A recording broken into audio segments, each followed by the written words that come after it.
May third party. Ah, ako ramdam ko meron. Ramdam ko. That's a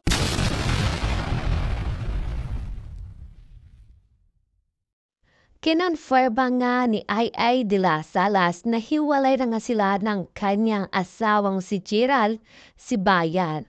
Dito mas sa programa ni Boy Abunda ay inamin niya mismo at hindi niya nga napigilan na mapaiyak ang nangyari sa kanya. Ayon pa sa kanya, napakasakit para sa kanya dahil nga hindi naman siya hiniwalayan ng personal, kundi tinext lang naman daw siya ng kanyang asawang si Gerald at sinabi na hindi na daw siya masaya at gusto niya daw magkaroon ng anak. Ayon pa kay Miss Ai de las Salas, ay ramdam niya na parang merong iba at kulang na ang kanilang pagsasama. Dagdag pa nga ni Ai de las Salas, naramdam ko na meron na siyang iba at ibang-iba na ang kanyang mga pinaparamdam at pinapakita sa akin. Yung masakit lang kasi hindi niya man lang ako hinintay na makabalik o makauwi nga ng Amerika.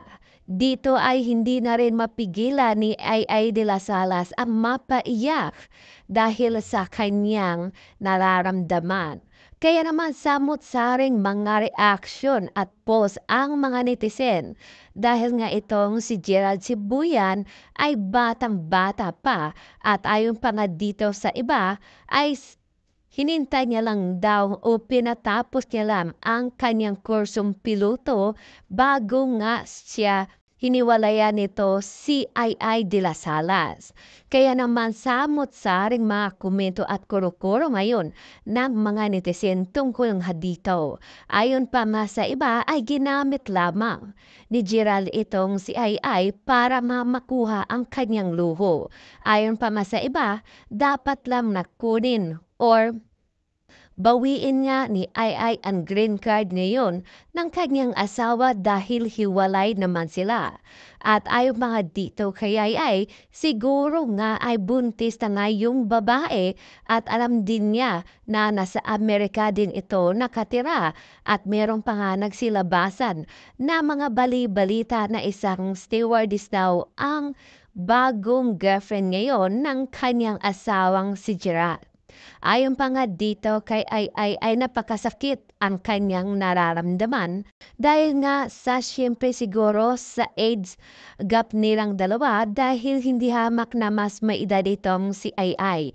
Pero ayon sa kanya, wala naman o hindi naman basehan yung edad nila kung nagmamahalan silang dalawa. Pero yun nga, siguro ay naghanap na nga ng bagong pagmamahal ang kanyang asawang si Gerald. Sa ngayon ay wala pa ngang reaction or hindi pa nga nagbigay ng pahayag niya itong si Gerald kung ano nga ba ang totoong dahilan kung bakit niya hiniwalayan itong si Ai de las Salas.